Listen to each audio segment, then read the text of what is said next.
Bonjour à vous et bienvenue dans cette minute philosophique intitulée La philosophie du bar. Aujourd'hui, j'aimerais bien découvrir avec vous la philosophie platonicienne, la philosophie de Platon. Platon, moins 427, moins 347. En fait, Platon explicite sa philosophie, sa vision du monde à travers une allégorie, l'allégorie de la caverne. Pour rappel, une allégorie, c'est l'expression d'une idée par une métaphore animée et continuée par un développement. Donc il ne s'agit pas à proprement parler d'un mythe, mais bel et bien d'une allégorie. Et en fait, pour bien expliciter cette allégorie de la caverne, j'ai pris un petit support pédagogique. Le voici. Ces documents, comme vous le voyez, ont été trouvés sur Internet et ont été réalisés par l'Institut Pandore. Sur cette première image, on voit des hommes prisonniers, liés, ligotés, enchaînés, adossés à un mur.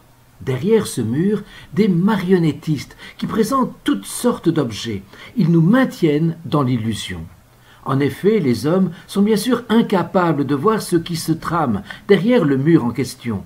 Ils ne voient que la paroi de la caverne où sont projetées les ombres mêmes des objets. En d'autres termes, pour Platon, la réalité n'est pas réelle. Elle n'est jamais que le pâle, que le pur reflet de la réalité étant entendue comme ce qui se trouve précisément derrière le mur. Nous vivons constamment dans l'illusion, ce que Platon appelle la doxa, l'opinion. Comment les objets sont-ils projetés? Grâce à un feu que l'on voit précisément sur cette deuxième image. Par l'éducation, entendez par là, par l'éducation philosophique, par le retournement, le renversement, la métanoïa en grec, les prisonniers tentent de s'évader, de s'échapper, de se délier, de se déchaîner, si vous permettez l'expression.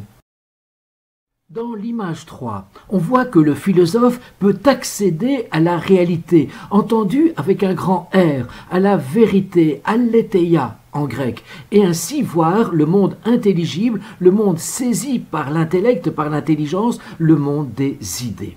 Il y a donc deux mondes, tout à fait distincts, tout à fait séparés. Le monde de l'illusion, le monde phénoménal, le monde sensible, le monde pour soi et le monde intelligible, le monde des idées, le monde nouménal, l'en soi. C'est le monde intelligible, c'est ce monde suprasensible qui est la cause de notre monde sensible. J'aimerais prolonger cette allégorie de la caverne par toute une série de réflexions. Première thèse, la thèse de l'innéisme, c'est-à-dire que pour Platon, les idées sont en nous.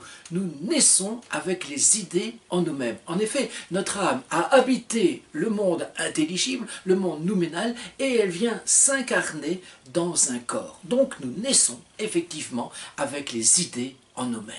Deuxième thèse, c'est la thèse de la réminiscence. Pour Platon, savoir, c'est se ressouvenir. Je viens de dire que notre âme avait habité ce monde intelligible. Donc notre âme sait tout sur tout, en quelque sorte. Elle sait ce qu'est l'arbre en soi, la table en soi, le souverain bien, le bien en soi. Et donc savoir, aux yeux de Platon, ce n'est jamais que se ressouvenir. Notre âme se ressouvient de tout ce qu'elle a vécu dans un au-delà séparé.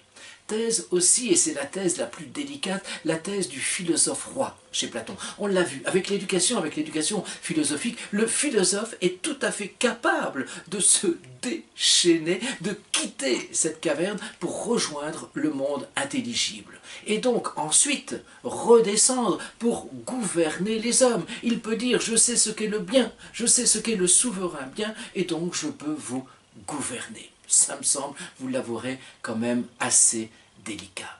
Autre thèse, c'est la mort. Comment est perçue la mort pour Platon? La mort est perçue comme libération.